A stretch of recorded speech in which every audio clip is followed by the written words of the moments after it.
ในเวลา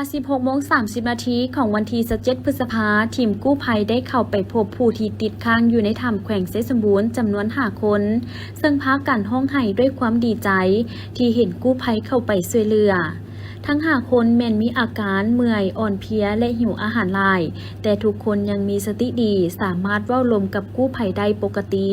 ต่อมาในเวลา 19 โมงทีมงานดำน้ำก็ได้นำเอาอาหารไปส่งให้ทั้ง5 คนอยู่ในถ้ำเพื่อให้มีเหงื่อแห้งบ่อิดเมื่อยและรอท่าการนำตัวออกจากถ้ำเมื่อพบเห็น5 คนนี้แล้วทางทีมงานกู้ภัยและภาคส่วนที่เกี่ยวข้องก็ได้มีการวางแผนซอกหาวิธีเพื่อจะนำเอาทั้ง5 คนออกมาจากถ้ำให้ไวที่สุดและปลอดภัยที่สุดส่วนยังอีก2 คนที่ยังติดค้างอยู่ในถ้ำทางทีมงานกู้ภัยและภาคส่วนที่เกี่ยวข้องจะได้สืบต่อค้นหาต่อไปการค้นพบ5 คนครั้งนี้ต้องขอแสดงความสมเสยมายังทีมงานกู้ภัยพร้อมทั้งทุกภาคส่วนที่ให้การทุ่มในถ้ำแคบปัจจุบันการจัดตั้งพรรครัฐขันแขวงขันเมืองตาแสงและหน่วยงานกู้ภัยของลาวและไทยพร้อมด้วยภาคส่วนที่เกี่ยวข้องยังสืบต่อค้นหาเล็งให้การช่วยเหลือประชาชน7 คนที่ติดอยู่ในถ้ำบ้านพันไซเมืองลองแจ้งแขวงเซสบูรณ์แต่การปฏิบัติเวียกงานตัวจริงพบอุปสรรคหลายอย่างเนื่องจากเป็นถ้ำธรรมชาติทั้งเขาละอิฐละเอี้ยวมีหินหนามนอและมีฝนตกอย่างต่อเนื่องเฮ็ดให้ระดับน้ำในถ้ำเพิ่มสูงขึ้นและเฮ็ดเวียกแข่งกับเวลาถึงอย่างใดก็ตามการจัดตั้งขันแขวงเมืองกำลังปกสและทีมกู้ภัยได้เอาใจใส่พยายามอย่างสุดความสามารถเพื่อช่วยเหลือประชาชนจำนวนดังกล่าวเหตุการณ์ได้เกิดขึ้นนับแต่วันที่20 พฤษภาคม 2026ซึ่งประชาชนจำนวน7 คนอยู่บ้านพันไซเมืองลองแจ้งแขวงเซสบูรณ์ได้ไปซอกอยู่หากินตามวิถีชีวิตของชนบทโดยทั้ง7 คนได้เข้าไปซอกหากินในถ้ำซึ่งเป็นถ้ำที่ลึกและแคบพร้อมทั้งมีฝนตกลงมาอย่างต่อเนื่องเฮ็ดให้บริเวณปากถ้ำและหูถ้ำมีน้ำอังขึ้นสูงจึงเฮ็ดให้ทั้ง7 คนบ่สามารถออกมาจากถ้ำได้ภายหลังทั้งการแขวงเซสบูรณ์ได้รับการรายงานจากอำนาจการปกครองท้องถิ่นก็ได้หิมฮ้อนหารือให้การช่วยเหลือ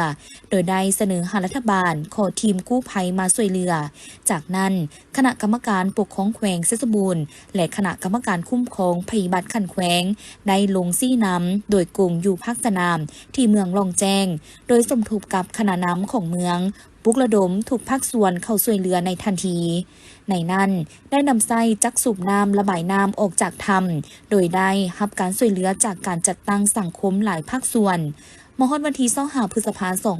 2026ทีมกู้ภัยทางภายในและต่างประเทศได้สืบต่อช่วยเหลือตามแผนและปฏิบัติแผนการดูดน้ำออกแต่การช่วยเหลือยังบ่ทันมีความคืบหน้าและยังบ่พบประชาชนจำนวนดังกล่าวเนื่องจากพบปัญหาหลายอย่างเป็นต้นเส้นทางเข้าไปหาจุดเป้าหมายข่าวยังมีหู้ตื่มอีกว่าเหตุการณ์ดังกล่าวนี้บ่ได้เกิดจากสิ่งจูงใจจากภาคธุรกิจแต่เกิดจากการเคยทำมาหากินตามธรรมชาติแบบดั้งเดิมของประชาชนมาแต่ดนนานแล้วดังนั้นจึงเรียกร้องให้ทุกการจัดตั้งสังคมทั้งภายในและต่างประเทศจงรับรู้และเข้าใจถึงต้นเหตุที่เกิดขึ้นบรรยากาศพร้อมกัน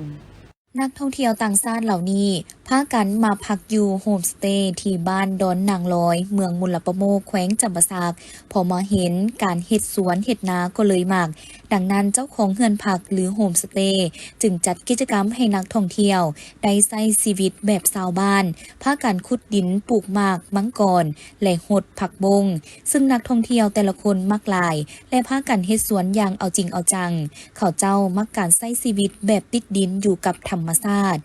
นักท่องเที่ยวกลุ่มนี้มาจากประเทศฝรั่งเยอรมันและแคนาดา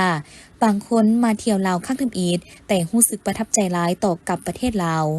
นอกจากจะพานักท่องเที่ยวเฮ็ดสวนแล้วเจ้าของเฮือนผักชื่อว่าจานเป่า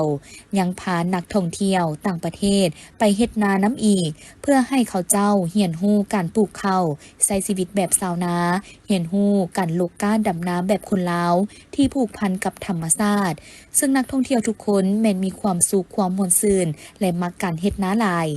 และต้องขอสมเสยเจ้าของเฮือนผักทีดอนนางลอยแห่งนี้ที่มีความคิดสร้างสรรค์พานักท่องเที่ยวเฮ็ดกิจกรรมที่น่าสนใจนี้เพื่อเรียนรู้วิถีชีวิตของคนลาวและทั้งเป็นการดึงดูดนักท่องเที่ยวสร้างรายรับแก่ชุมชนอีกด้วย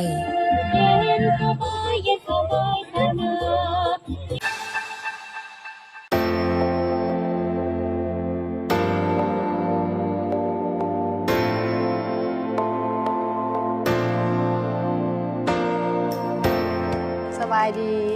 ข้าพเจ้าชื่อนางบวชจันทร์ต่างหน้าชนเผ่าลือมาจากบ้านปาซักเมืองไซเขื่องลมไซต้นกำเนิดของชนเผ่าลือทำอิฐและแม่นมาจากสปป.จีนจะเป็นลือ12 ปันนาเดิมทำอิฐก็จะมี5 ครอบครัวจะมาอาศัยอยู่ที่บ้านโกน้อยเมืองไซเขื่องลมไซกับชนเผ่าอาคาสำหรับชุดการแต่งกายเนาะจะมีเอกลักษณ์เฉพาะคือผู้หญิงเนาะจะนุ่งเสื้อสีดำแขนจะเป็นสีแดงสำหรับสิ้นแล้วมันจะเป็นสิ้นดอกแล้วก็มีตีนดำแล้วจะมีลายสีแดงกับสีฟ้าการสำหรับผู้ชายแล้วจะเป็นทรงเตวทรงปัดสีดำแล้วก็เสื้อก็จะเป็นเสื้อสีดำมัดเอวด้วยผ้าขม่าหรือว่าผ้าสีขาวอยู่ที่หัวก็จะมีผ้าเค้นหัวจะเป็นสีขาวหรืออาจจะเป็นแพรดอกหรือว่าเป็นลายผ้าขม่าสำหรับเครื่องนุ่งหันผลิตเองผลิตจากสีไม้ลายมือของชนเผ่าลือนั่นแหละจะตำเองตำมาเป็นสิ้นแล้วก็เอาไปตัดเสื้อสิ้นนุ่งเฮ็ดเองด้วยการยิบมือสำหรับฮีตของประเพณีหันแม่นเขาจะเฮ็ดบุญกินทานแล้วก็เฮ็ดพิธีกรรมต่างๆตามฤดูกาลสำหรับเอกลักษณ์ของเผ่าลือหันจะเป็นการตำหูกทอไหมจะเป็นงานสีมือหรือว่าจักสานปั้นโมปั้นไหมีลายเก็บลายผ้าลายดอกลายนาคลายดอกหลวงมีอย่างต่างๆเนาะจะเป็นเอกลักษณ์ของเผ่าลือเฮาโดยเฉพาะศิลปะวรรณคดีหันเผ่าลือเฮาหันจะมีก่อนขับล้ำจะมีสางเป่าปีแล้วก็จะมีขับลือถ้าว่าคำบ้านหันจะมีศิลปะวรรณคดีมีขับมีดึงเสือกมีงานฟ้อนอย่างต่างๆถือว่าเป็นฮิตของประเพณีของชนเผ่าลือเพราะว่าแต่ละทุกปีต้องได้มีการจัดปีหนึ่งครั้งสำหรับเฮือนของเผ่าลือเขาจะมีเอกลักษณ์เป็นเฮือนไม้แล้วก็จะมีกรงตารางมี2 ห้องเนาะมีเฮือนแล้วก็เฮือนนอนแล้วก็จะมีเฮือนครัวเฮือนของไทยลือเนาะมันจะเป็นลงไปมันจะบ่มีคันห้องเวลามีแขกมีอย่างมาเขาก็จะใส่ผักกั้งแล้วก็เขาจะใส่มุ้งตัวนี้คือมุ้งดั้งเดิมของสมัยตะกี้เนาะมันจะเป็นผ้าย้อมนิ้นผ้าฝ้ายเข็นเฮ็ดด้วยมือเฮานี่แหละเนาะจะย้อมนิ้นสำหรับอาหารเนาะจะเป็นเอกลักษณ์ของอาหารไทยลือหั่นจะมีนึ่งมาแล้วมันโอลามโอดโลดเฮาเอาจะเจ้าซีนเนาะซีนไก่หรือว่าซีนเป็ดก็ได้หรือว่า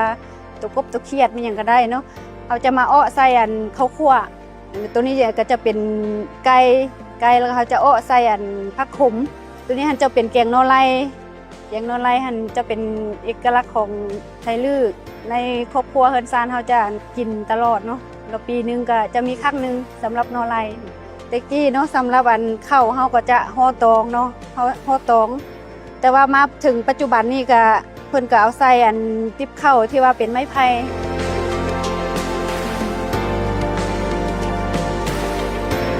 ผู้หญิงชนเผ่าลือเนาะเกิดมาใหญ่มาอายุประมาณ10 ปลายปีแล้วจะหู้ตำหู้เข็นฝ้ายสำหรับเส้นฝ้ายจะเป็นฝ้ายต้นน้อยหลังจากเก็บมาแล้วเขาจะเอาฝ้ายเนาะมาเลือกเอาเคลียร์มันออกแล้วเขาจะเอาฝ้ายเป็นตากให้มัน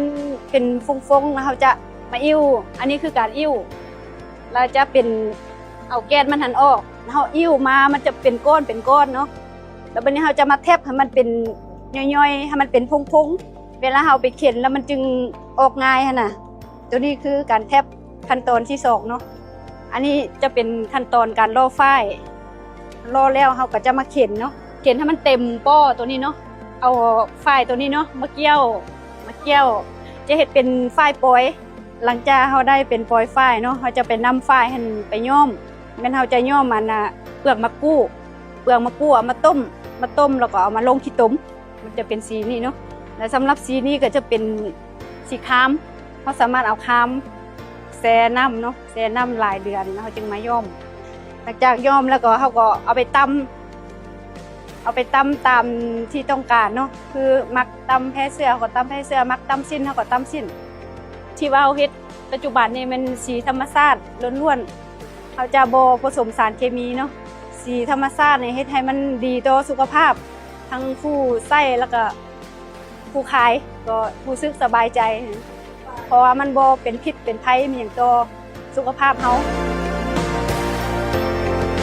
ท้ายนี้อยากฝากถึงคนรุ่นใหม่รุ่นหลังนี่ก็อยากให้สืบต่อส่งเสริมผลิตภัณฑ์ลาวเส้นตัวอย่างว่าสีไม้ลายมือสืบต่อกันมาให้เป็นเอกลักษณ์แล้วก็ให้มานำใช้สีไม้ลายมือของคนลาวนี่ให้อยู่คู่กับคนลาวตลอดไปขอขอบใจ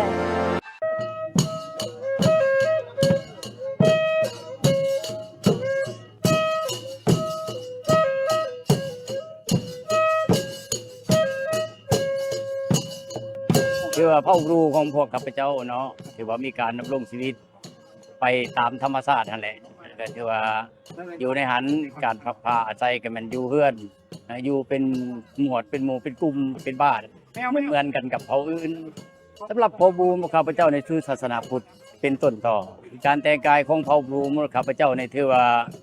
ในเบื้องต้นก็แต่ดึกดำบรรพ์ก็ถือว่าใส่เปลือกไม้นั่นแหละในเวลานั้นใส่เปลือกไม้ซึ่งเพิ่นเอิ้นว่าเปลือกน้องภาษาบรูว่ากับปิใส่เปลือกน้องตัดเป็นโฉมเป็นเสือจึงตกมาระยะหนึ่งก็ถือว่าก็เองตามการหันเปลี่ยน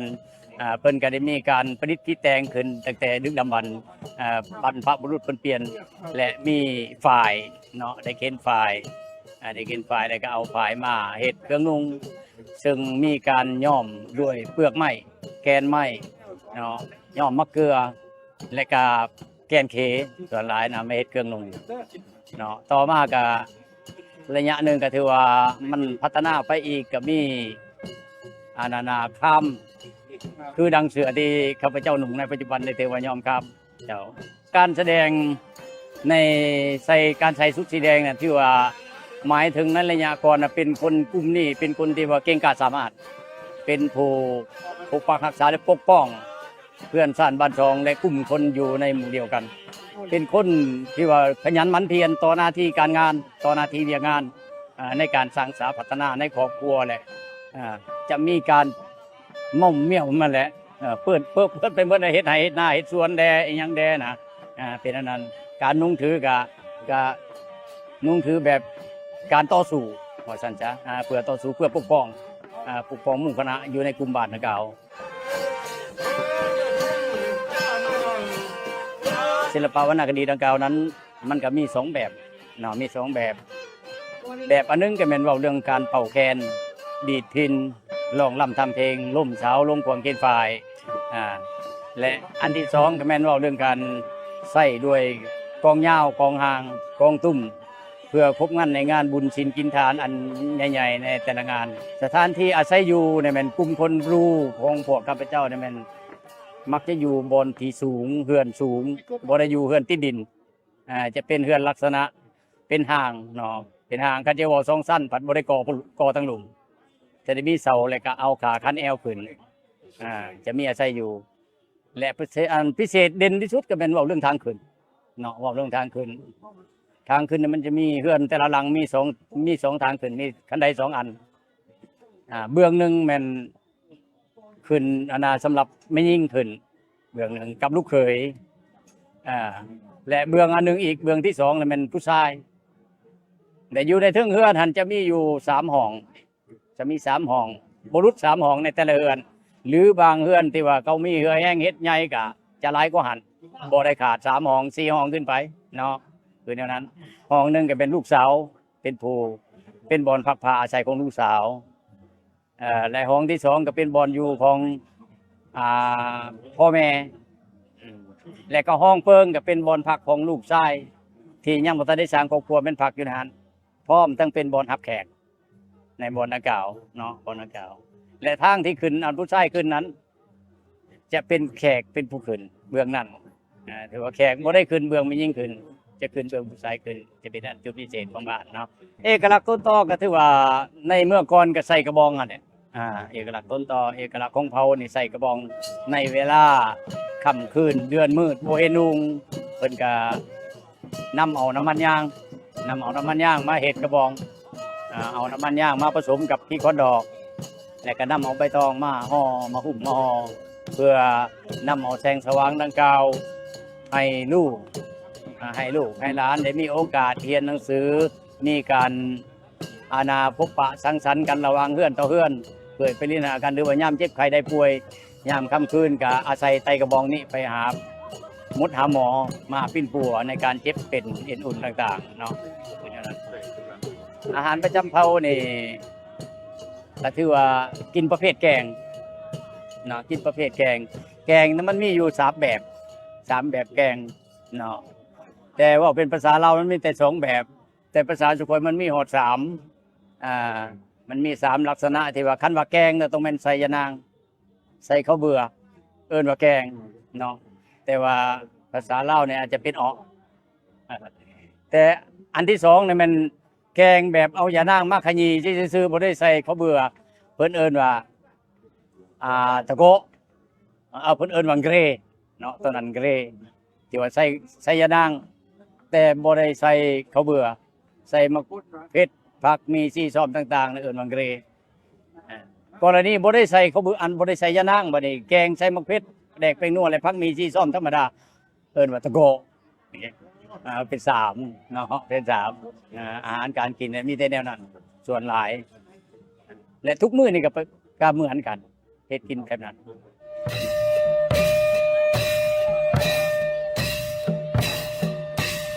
เรื่องภาษาปากเว้านี่ร้อยเลยบ่ได้ยืมภาษาคนอื่นมาเว้าเป็นภาษาบรูโดยเฉพาะซึ่งในนั้นเนาะอันปรากฏผลเด่นที่สุดเกี่ยวกับภาษาปากเว้านี่ในเมื่อก่อนก็เพิ่นใส่ชื่อเอิ้นเป็นหลายเผ่าหั่นแหละเป็น6 เผ่าย่อย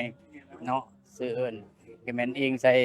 ภาครัฐในการจะตั้งเป็นเบอร์เอิ้นให้โดยเฉพาะก็แม่นจะเว้าให้ฮู้ก็คือเผ่าปะโกะมะก้องตรีซวยและก็กระตางคือจังซี่นะและจำนวน6 เผ่าย่อยนี้ก็ล้วนแล้วแต่ว่าเป็นภาษาบรูเนาะอันปรากฏผลเด่นน่ะคือแนวนั้นเป็นภาษาของตัวเองทางด้านที่ของประเภทนี้ก็คือกันในปัจจุบันเนาะว่าในปัจจุบันนี่ภาคภูมิใจหลายที่ว่าในเมื่อก่อนหันยังบ่ทันได้มีชื่อเอิ้นเป็นทางการเถื่อเอาแต่เพิ่นสิเอิ้นให้เพิ่นสิใช้ให้ก็แม่นภาครัฐเพิ่นนั่นแหละเป็นผู้เอิ้นให้เพิ่นว่าชิมเจ้ากระตางเด้อกระโดยกระตางอยู่ต่อมาเพิ่นว่าละว่าเด้อชิมเจ้ากระโดยละว่าแต่บ่เพื่อสิฮอดอันบรูนี่เพิ่นก็ว่าชิมเจ้าเป็นมะกองเด้อว่าซั่นกระโดยมะกองนะและใน3ชื่อเอิ้นนั่นโดยเฉพาะแม่นข้าพเจ้าเองนั่นเว้าเป็นภาษาบรูทั้งหมดจนกระทั่งมาฮอดช่วงระยะวังใดนี้เนาะเพิ่นก็ได้รับห้องให้หมวดข้าพเจ้าหั่นซึ่งมีชื่อเอิ้นอยู่ในวงการญาติแห่งชาติก็สุดแสนที่ดีอกดีใจและภาคภูมิใจที่สุดนะครับและก็ภูมิใจที่สุดที่ได้มาร่วมงานนี้บ่น่าคิดเลยสิได้มาร่วมคือจังซี่ดีใจและแสดงความขอบอกขอบใจนั่งทางส่วนนี้ที่ว่าเพิ่นให้โอกาสให้หมวดข้าพเจ้านั้นได้มีการพบปะสังสรรค์ระหว่างเผ่าต่อเผ่าเชิงในทั่วประเทศเฮาทั้งหมดนั่นถือว่าเพิ่นได้รับรองว่าอยู่ใน50 กว่าเผ่าแต่น่าเสียดายแต่บ่ได้พบกันถึง50งานครั้งนี้ก็พบกันเพียงแต่10เผ่ากันนี่อกดีใจที่สุดภูมิใจที่สุดนะอาจจะว่าเป็นปนายบรูเนาะว่าปนายบรูก็ถือว่าอมิตรอมเฮิมมาแล้วที่ว่าซุยเผ่ามูดรุมกันที่ว่าเบิ่นกบกันจาดอยรุมกันเปอจูมื้อนี้กันเบิ่นรอมื้อนี้กันเนาะที่ว่าจังได๋ก็ถือว่าซุยเผ่าถือว่าตัวกระแทกเดียวให้ในเชิงเลยจิตเผาแต่น่าเสียดายเนาะสนังเลย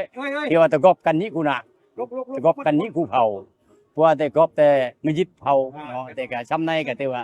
โอ้อมิตรอมหอม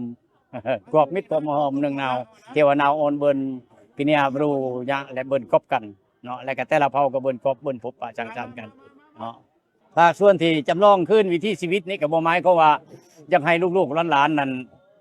สิพากันกลับคืนเอาควายไปไถนาก็บ่แม่นดอก แล้วก็สิพากันกลับคืนเฮ็ดคือเก่าเบิดแล้วอันนั้นก็บ่แม่นอยากให้ลูกๆหลานๆนั่น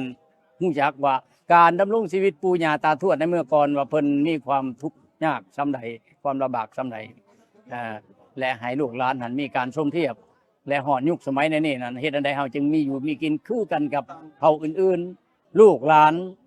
ที่ว่าเกิดใหม่ใหญ่รุ่นก็ให้มีการสืบทอดต่อๆกันไปเพื่ออยากอนุรักษ์รักษาเกี่ยวกับฮีตคองและประเพณีและวัฒนธรรมดังกล่าว ได้รับอนุญาต ในวันที่27 พฤษภาคม 2026 เจ้าหน้าที่กองบัญชาการป้องกันความสงบแขวงบริคำไซได้มอบตัวผู้ถูกหาจำนวน106 คนหญิง51 คนให้เจ้าหน้าที่ตำรวจแห่งราชอาณาจักรไทยอยู่ที่ด่านสากลความมิตรภาพลาวไทยแห่งที่ 5 แขวงบริคำไซเพื่อนำตัวพวกเกี่ยวไปดำเนินคดีตามขั้นตอนของกฎหมายในข้อหาหลิ่นการพนันที่ต้องห้ามดำเนินธุรกิจบ่ถูกต้องตามกฎหมายได้เฮ็ดเวียกที่บ่ได้รับอนุญาตเจ้าหน้าที่ตำรวจแขวงบริคำไซรายงานให้ฮู้ว่าผู้ถูกหาสัญชาติไทยจำนวนดังกล่าวถูกกักตัวได้จากการปฏิบัติการกวดล้างกลุ่มแก๊งกระทำผิดกฎหมายอยู่แขวงบริคำไซซึ่งเบื้องต้นเจ้าหน้าที่วิสาสะเพาะได้รับแหล่งข่าวว่ามีกลุ่มแก๊งที่เป็นคนลาวและคนต่างประเทศร่วมกันได้นำเอาอุปกรณ์มาติดตั้งเพื่อเคลื่อนไหวก่อการกระทำผิดทางโทรคมและการสื่อสารหรือ call center และเปิดเว็บพนันออนไลน์ส่วนอุปกรณ์ที่ยึดได้มีคอมพิวเตอร์ตั้งโต๊ะ164 เครื่องคอมพิวเตอร์โน้ตบุ๊ก149 เครื่องโทรศัพท์มือถือ119 เครื่องและอื่นๆเจ้าหน้าที่กองบัญชาการป้องกันความสงบแขวงบริคำไซให้ฮู้ว่าคนสัญชาติไทยได้เคลื่อนไหวกระทำผิดในครั้งนี้พวกเกี่ยวแต่ละคนได้ถือพาสปอร์ตเข้ามาลาวในนามนักท่องเที่ยวแต่เข้ามาแล้วพัดเป็นพนักงานของบริษัทหวยพัฒนา TFLVE แล้วลงเคลื่อนไหวตัวจริงบริการหลิ่นการพนันทางออนไลน์โดยบ่ถูกต้องตามระเบียบกฎหมายเฮ็ดให้สังคมบ่มีความสงบพร้อมทั้งเป็นการกระทำผิดเกี่ยวกับความปลอดภัยความเป็นระเบียบเรียบร้อยของสังคม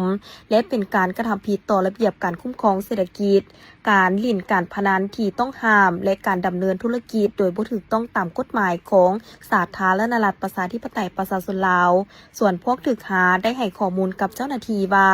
ก่อนพวกเกี่ยวจะมาเฮ็ดเวียกอยู่บริษัทหวยพัฒนาลาว TFLVE นี่ได้เห็นโฆษณาทาง Facebook และได้รับการสักสวนจากคนฮู้จักว่าบริษัทดังกล่าวตั้งอยู่เมืองปากสันแขวงบริคำไซต้องการพนักงานจำนวนหลายโดยเฉพาะแม่นตำแหน่งแอดโดยจะได้รับค่าจ้างเงินเดือนสูงจึงได้สมัครมาเฮ็ดเวียกผ่านทางเว็บไซต์แล้วได้เดินทางจากประเทศไทยเข้ามาประเทศลาวโดยใช้พาสปอร์ตเข้ามาเฮ็ดเวียกอยู่บริษัทดังกล่าวมั่นคง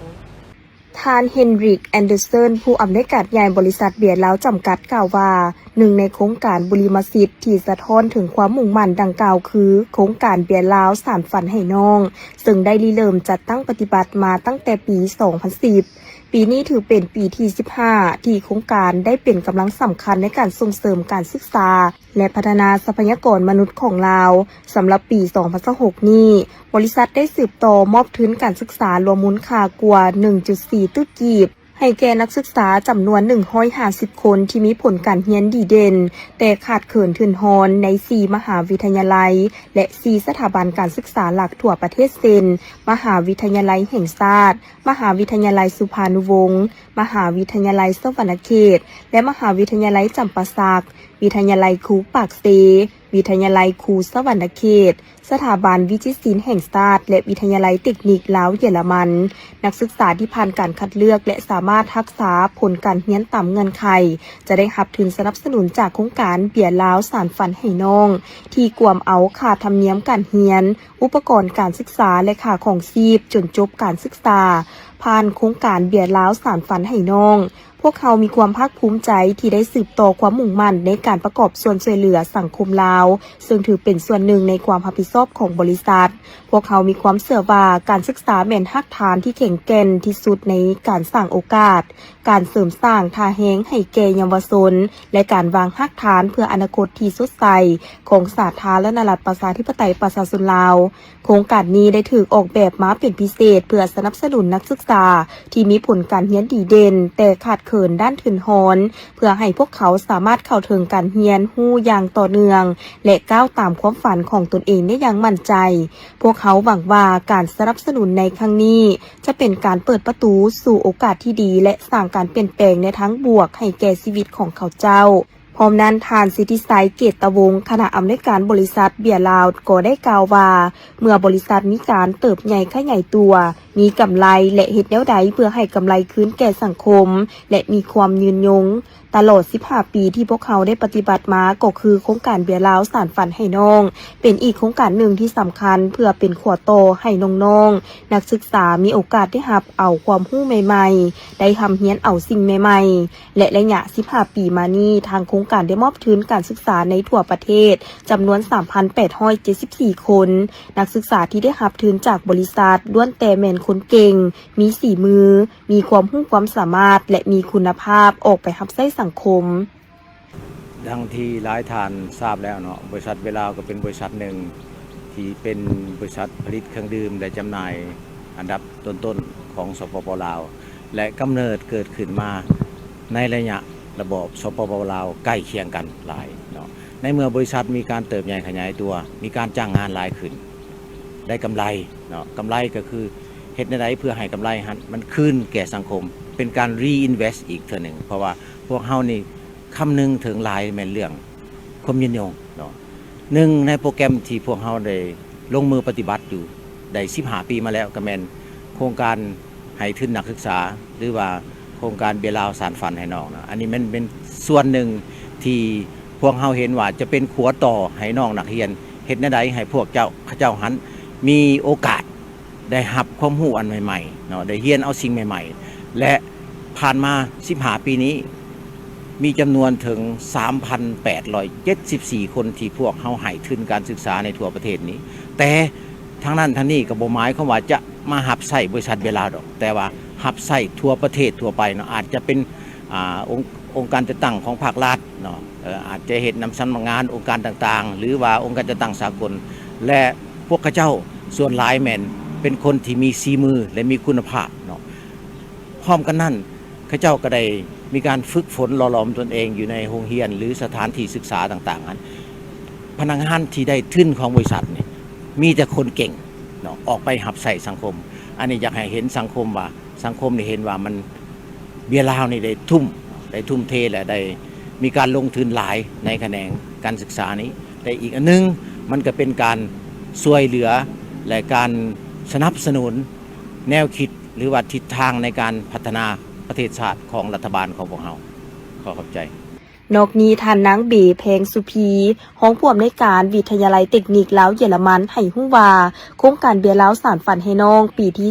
15 ก็เป็นอีกโครงการหนึ่งที่สำคัญในการส่งเสริมให้นักศึกษาในขงเขตต่างๆได้เข้าถึงทุนการศึกษาโดยเฉพาะแม่นักศึกษาที่มีความดุมันเรียนเก่งมีความรู้ความสามารถแต่ยังขาดเขินทุนการศึกษาสำหรับในขงเขตอาชีวศึกษาแม้ได้รับทุนการศึกษาปีนี้เป็นปีที่ 3 ซึ่งมีจำนวน 9 คนแต่ละคนล้วนเป็นนักศึกษาที่มีความรู้ความสามารถและจะกลายเป็นสร้างที่ดีได้ในอนาคต สบายดีเนาะข้าพเจ้าชื่อเบแพงสุพีเป็นห้องผู้อำนวยการวิทยาลัยเทคนิคลาวเยอรมันเจ้าถือว่ามื้อนี้มาร่วมโครงการถือว่าร่วมพิธีรับทุนเนาะของโครงการสานฝันให้น้องปีที่ 15ซึ่งว่าว่าโครงการนี้ก็เป็นโครงการหนึ่งที่สำคัญเนาะที่ว่าเป็นการส่งเสริมให้นักศึกษาในขงเขตต่างๆได้เข้าถึงว่าทุนการศึกษาซึ่งว่ามันก็เป็นโอกาสอันดีที่ว่าให้นักศึกษาโดยเฉพาะนักศึกษาที่ว่ามีความดุมันเรียนเก่งมีความรู้ความสามารถแต่ยังว่ายังขาดหรือว่าทุนในการเข้าถึงการศึกษานี้ยังบ่ทันเพียงพอเนาะถือว่ามันก็เป็นโอกาสอันดีที่น้องๆได้รับทุนในตัวนี้เพื่อมาว่ามาตื่มเต็มหรือว่ามาสานฝันให้ข้าเจ้าในการเฮ็ดกิจกรรมหรือว่าในการเรียนของข้าเจ้าให้มันไปถึงฝันเนาะก็คือแนวนั้นสำหรับว่าอยู่ในขงเขตของอาชีวศึกษาเนาะในเบื้องของอาชีวะก็คือการฝึกอบรมวิชาชีพสำหรับพวกเฮาแล้วในปีนี้ก็ถือว่าพวกเฮาได้รับทุนการศึกษาเป็นปีที่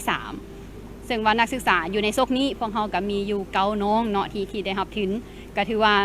ทั้งหมดน้องๆนั้นก็ถือว่าล้วนแต่เป็นนักศึกษาที่มีความรู้ความสามารถแล้วก็เป็นว่าเป็นสามารถเป็นสร้างที่ดีได้ในอนาคต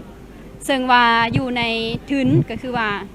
มันเป็นเกณฑ์อันนึงที่เฮ็ดให้น้องๆได้มีความบุกบืนหลายขึ้นหมายความว่าเกณฑ์ของโครงการก็คือนักศึกษาทุกคนต้องได้คะแนน GPA เฉลี่ย2.8 ขึ้นไปฉะนั้นแล้วมันก็เป็นอันนึงที่เฮ็ดให้เขาเจ้าต้องได้บุกบืนกว่านักศึกษาทั่วไปเพื่อเฮ็ดแนวใดให้รักษาทุนนั้นได้ตลอดแต่ปีทำอิฐจนฮอดตอนเขาเจ้าจบ เจ้าแล้วก็หวังว่าทุนการศึกษาครั้งนี้จะสืบต่อให้กับนักศึกษาของพวกเราเนาะปีนี้ได้9ทุนปีหน้าเพิ่นอาจจะดีเพิ่นจะให้หลายขึ้นกว่านี้ก็ได้ก็ขอบใจล่วงหน้าเนาะสำหรับทุนดีๆในการให้นักศึกษาของพวกเราเพื่อเฮ็ดให้เขาเจ้าได้ตามฝันของตัวเองให้มีผลสำเร็จเจ้าขอเข้าใจและเท่าคำเสาศรีพระเกตนักศึกษาจากสถาบันวิจิตรศิลป์แห่งชาติก็ได้ให้สัมภาษณ์ว่าทุนการศึกษานี้บ่เพียงแต่เป็นโอกาสในด้านการศึกษาเท่านั้นแต่ยังเป็นแรงผลักดันหนึ่งที่เฮ็ดให้อยากพัฒนาตนเองในด้านทักษะต่างๆสำหรับน้องเองที่ได้ทุนการศึกษามาจากโครงการเบียร์ลาวสานฝันให้น้องครั้งนี้แมนได้เอาไปหมุนไส้ในการเขียนบทนิพนธ์และสามารถแบ่งเบาค่าใช้จ่ายได้หลายพอสมควรโดยสบายดีน้องเองชื่อเท้าคำเศร้าศรีพระเกตโดยกำลังศึกษาอยู่สถาบันวิจิตรศิลป์แห่งชาติตอนนี้เรียนอยู่ปี5โดยสำหรับน้องแล้วทุนน้องก็รู้อยู่แล้วว่ามีทุนสำหรับส่งเสริมนักศึกษาสินะผู้ที่ด้อยโอกาสสิน้องก็เลยตั้งใจบุกบืนน้องคิดว่าสำหรับทุนการศึกษาทุนนี้บ่เพียงแต่แบบเป็นทุนหรือว่าโอกาสทางด้านการศึกษาแต่เป็นแห่งผลักดันหนึ่งที่ให้น้องอยากพัฒนาตนเองทางด้านทักษะและก็สีมือต่างๆเพื่อหวังว่าอนาคตจะเป็นส่วนหนึ่งขององค์กร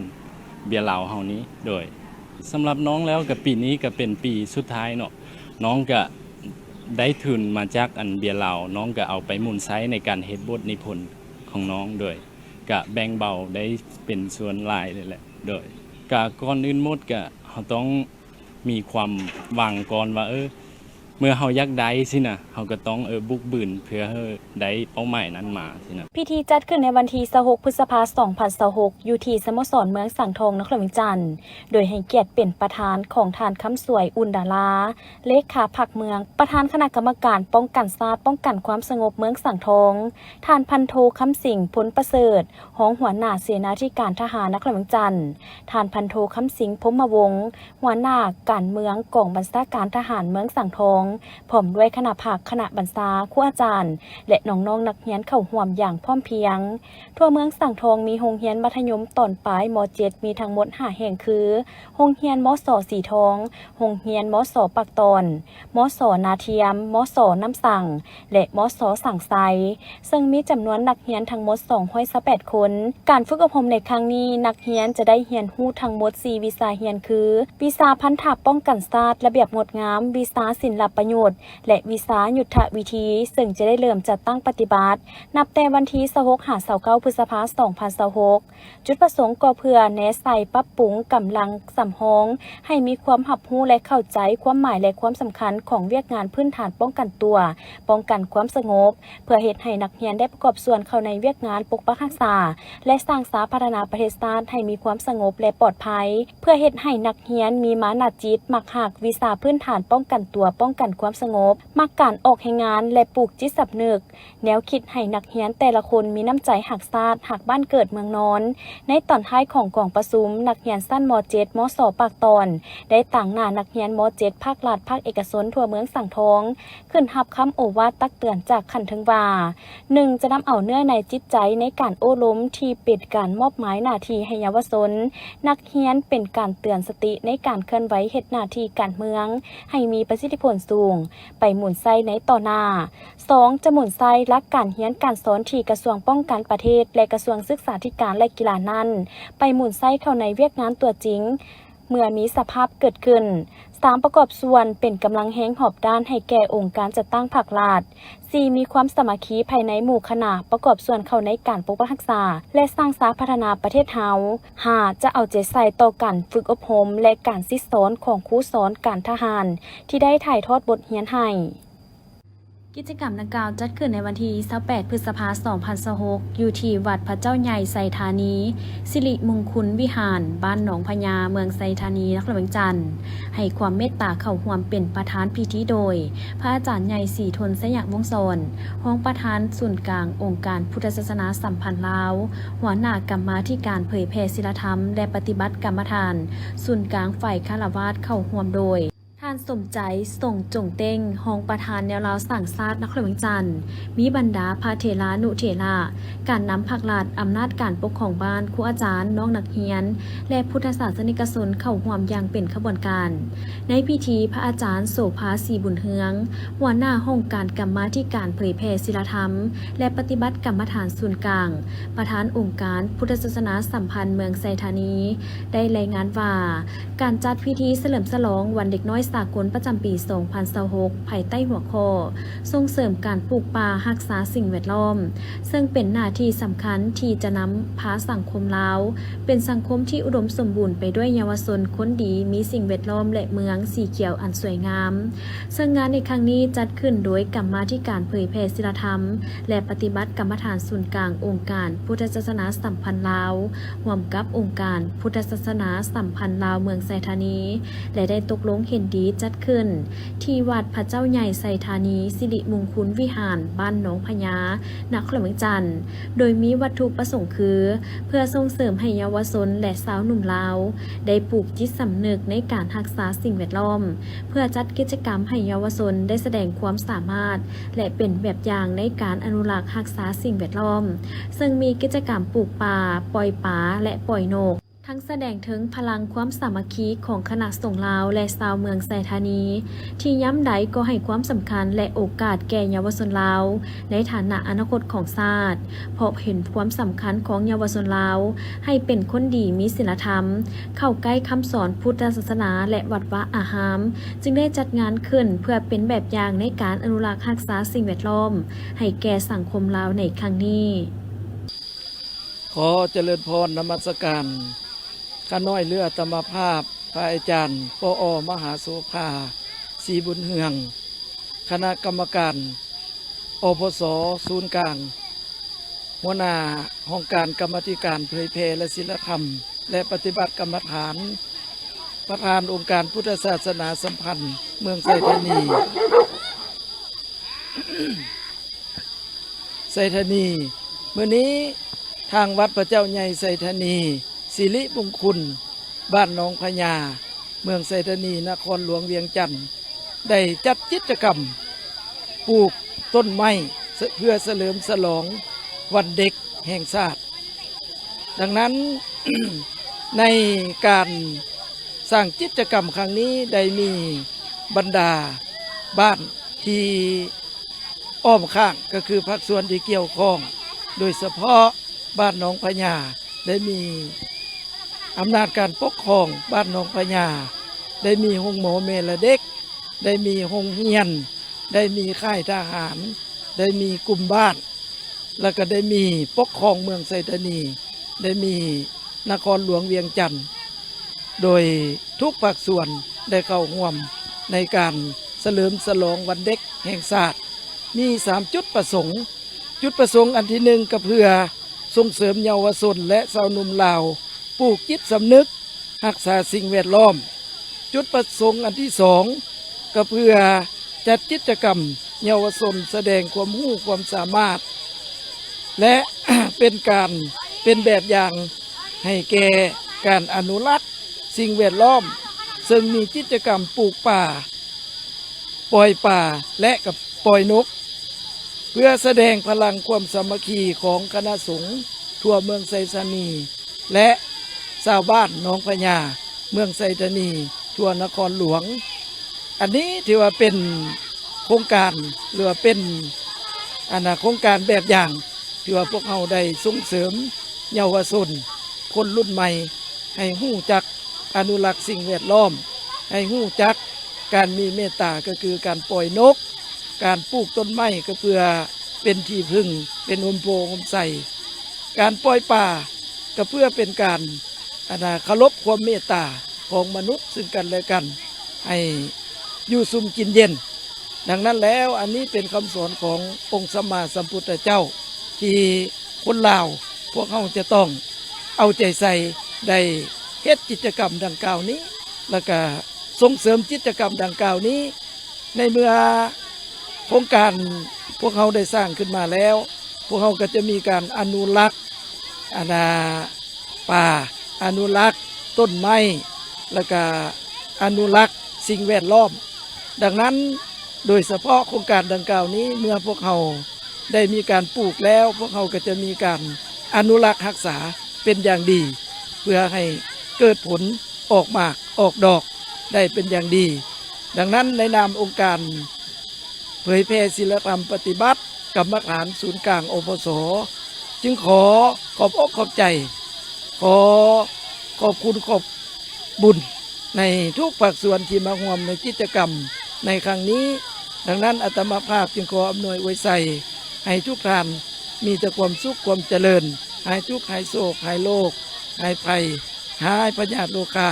ต่อไปก็ขอให้สุขกายสุขใจด้วยเชิญ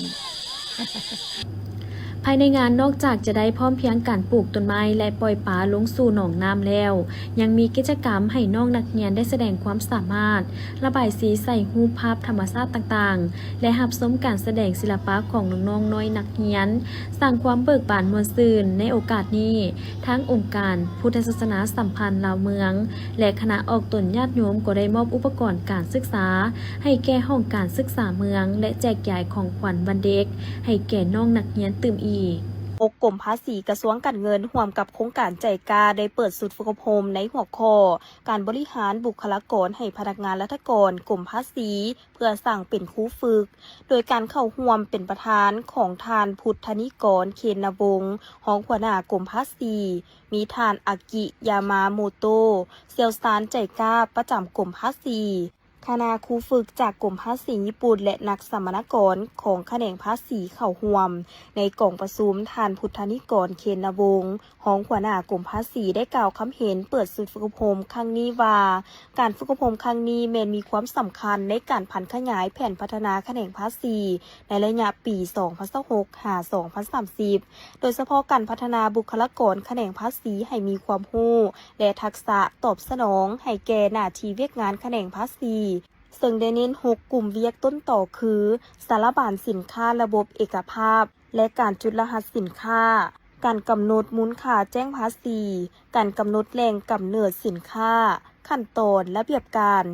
แจ้งภาษีการบริหารความเสี่ยงการกวดการหลังการแจ้งภาษีและเวียกหันเป็นทันสมัยการพัฒนาบุคลากรให้ทันกับยุคดิจิตอลแม้นความเป็นภาวะวิสัยที่เสื่อมโยงในสภาพการเศรษฐกิจเสื่อมจอดกับภาคพื้นและสากลจึงเป็นภารกิจหลักที่ต้องให้ความสำคัญและยกระดับเวียกงานดังกล่าวสร้างความเข้มแข็งในการคุ้มครองบริหารเวียกงานแขนงภาษีให้มีประสิทธิภาพสูงตามมาตรฐานสากลของพนักงานการเพิ่มทวีการบริการแก่ผู้เสียภาษีให้มีความสะดวกโปร่งใสการฝึกอบรมในครั้งนี้แม้นจะได้รับฟังการบรรยายจากวิทยากรและเชี่ยวชาญจากกรมภาษีประเทศญี่ปุ่นทางด้านวิชาการและงบประมาณเพื่อช่วยให้การพัฒนาบุคลากรในการฝึกอบรมการสร้างเป็นครูฝึกครั้งนี้ก้าวหน้าไปอย่างต่อเนื่องเทียบทันกับภาคพื้นและสากลพร้อมนี้ประธานกองประชุมยังเน้นหนักให้นักสัมมนากรผู้เข้าร่วมฝึกอบรมแลกเปลี่ยนประสบการณ์และถอดถอนนำเอาความรู้ไปประยุกต์ใช้ในเวียกงานจริงพัฒนาบุคลากรให้กลายเป็นกำลังแห่งอันสำคัญให้แก่พนักงานแขนงภาษีปฏิบัติหน้าที่ให้มีประสิทธิภาพสูงตามทิศทางการเงินแห่งรัฐเป็นทันสมัยพิธีปาฐกถาได้จัดขึ้นในวันที่28 พฤษภาคม 2026 อยู่ที่ห้องว่าการเมืองไซเสียทาโดยการปาฐกถาของท่านบุญปิ่งปัญญาจิตที่ปรึกษาคณะผักเมืองไซเสียทาการปาฐกถาครั้งนี้ท่านได้ยกให้เห็นสภาพการถูกปิดล้อมของกองพันที่2การพาวงปิดล้อมกองพันที่2วันที่18 พฤษภาหาวันที่2มิถุนายน 1959และความหมายสำคัญปัจจัยพื้นฐานการพาวงปิดล้อมของกองพันที่2ซึ่งการพาวงปิดล้อมกองพันที่2แม่นไสสนะอันใหญ่หลวงของกำลังประกอบอาวุธเฮาที่อยู่ภายใต้การนำพาของพรรคเป็นเหตุการณ์ประวัติศาสตร์อันสำคัญของชาติของพรรคของกองทัพและเป็นบทเรียนอันล้ำค่าที่สุดให้แก่ขบวนการต่อสู้ของกองทัพและประชาชนเฮาญาติเอาไสสนะในระยะต่อมานอกจากนี้ยังแสดงให้เห็นถึงความบริสุทธิ์พุทธพองค ความจงหักภักดีความสามัคคีเป็นจิตหนึ่งใจเดียว ความอดทนหมั่นเหนียวบ่คอนแค้นต่อการนาบคู่หลอกลวงของศัตรูน้ำใจสู่หบพิละอาถรรพ์และมีไหวพริบของกองพันที่สองได้เป็นแวนแย้งเป็นการปลุกระดมอันแห่งกล้าให้แก่ขบวนการปฏิวัติเพื่อตีเอาชนะกับจักรพรรดิอเมริกา และลูกแรงตีนมือพร้อมเดียวกันนั้นก็เฮ็ดให้กำลังปฏิวัติโดยเฉพาะกำลังประกอบอาวุธประชาชนนับมือเติบใหญ่ขยายตัวและเข้มแข็งเฮ็ดให้ชื่อเสียงอิทธิพลของกำลังฝ่ายประเทศลาวแนวลาวสร้างชาตินับมือพ้นเด่นขึ้นในเวทีสากลว่ารวมแล้วปัจจัยพื้นฐานที่เฮ็ดให้กองพันที่สองสามารถพาวงปิดล้อมอย่างมีไซย้อนมีการนำพาอันถูกต้องสลัดทรงไซของภาคประชาชนปฏิบัติลาวพนักงานสมาชิกและนักรบกองพันที่สองได้รับการศึกษาอบรมการเมืองแนวคิดเป็นอย่างดีอันเฮ็ดให้ทุกคนมีความจงหักภักดีต่อภาคต่อประเทศชาติต่อประชาชนบ่หวั่นไหวคอนแค้นต่ออุปสรรคยุ่งยากสิ่งทดสอบท้าทายหลายประการภายในให้มีความสามัคคีเป็นเอกภาพมีน้ำใจสู่หบเด็ดเดี่ยวอาจหารปฏิบัติกฎระเบียบวินัยคำสั่งเข้มงวดและรักษาความลับอย่างเด็ดขาดเข้าร่วมรับฟังการปาฐกถาครั้งนี้มีทานจิตตพรอัคควงศ์รองเลขาพรรคเมืองไสเศรษฐาพร้อมด้วยคณะประจำพรรคคณะพรรคหัวหน้าห้องการเลขาพรรคบ้านและในบ้านเข้าร่วมรับฟัง